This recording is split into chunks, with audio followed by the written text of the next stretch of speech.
Football always delivers drama, but what's happening with Alexander Isak and Newcastle feels like a full-on soap opera. After Newcastle's dramatic 3-2 loss to Liverpool, the talk hasn't just been about the game. It's about Isak. Should he stay, leave, or make peace with the fans? And when you put Thierry Henry and Jamie Carragher together on Monday Night Football, you just know sparks will fly.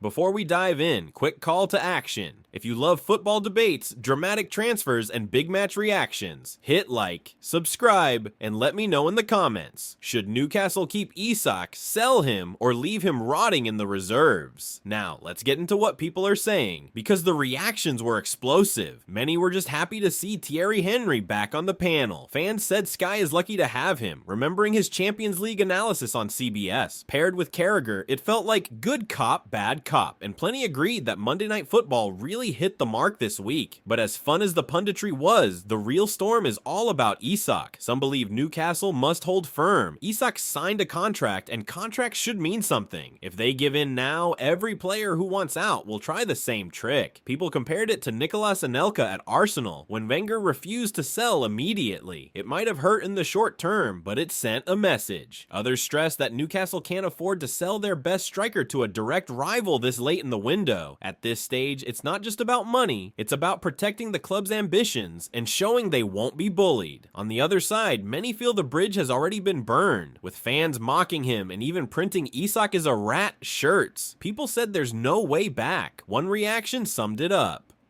How do you keep a player who doesn't want to play for you? Others compared his situation to Victor Osimhen at Napoli. When a player feels trapped, you don't get their best. Instead, you risk sulks, injuries, and falling market value. Some even argued this could be Newcastle's Coutinho moment. Cash in for over £120 million and reinvest to make the squad stronger. Carragher himself echoed that. If the fallout is public, he argued, taking the money isn't just sensible, it's the smartest deal Newcastle will get. Beyond business, emotions are raw. Some blame the fans for turning on Isak too quickly. If supporters openly disrespect him, how can he ever play happily again? Others disagreed, saying loyalty matters. Newcastle want to be a top club, and that means not caving to player power. One suggestion was a reverse Sancho. Force him to honor his deal, no matter what. But then comes the awkward part. Reports of Newcastle asking him to apologize. For many, that feels humiliating. If an apology isn't genuine, what good is it? Without real commitment, keeping him could poison the dressing room. And of course, there's Liverpool. Some joked Carragher couldn't hide how badly he wanted Isak in red. Henry, meanwhile, wasn't impressed. Fans loved when he rolled his eyes at the idea. Some even thought Henry's stance was about protecting Arsenal, because Liverpool with Isak would be terrifying. Even among Liverpool supporters, though, opinions are split. Some think he'd be the perfect signing. Others feel their current forwards are clicking so well that Isak might not be worth the price. Despite the defeat, Newcastle earned respect for their fight. Many said Bruno Guimaraes was man of the match, showing he's the heartbeat of the side. Others believed Newcastle would have beaten Liverpool if Isak had played. There was also a lot of credit for Eddie Howe. Some argued he's the one manager who could still fix this mess, while others wondered why the FA never approached him for the England job. If anyone can steady Newcastle, it's Howe. So where does that leave things? Some say Newcastle must stand strong and refuse to sell, proving they won't be pushed around. Others think it's already too late, and cashing in while his value is high is the only logical move. Add in Liverpool's interest, Carragher campaigning, Henry rolling his eyes, and a divided fan base, and it's clear this saga is far from over. But here's the real question. Can a player who feels disrespected by fans and ownership ever truly find happiness again in black and white? Or is this just the start of another blockbuster Premier League transfer story? What do you think? Should Newcastle keep him, sell him, or force him to stay? Let me know below, and don't forget to like and subscribe for more football debates and reactions.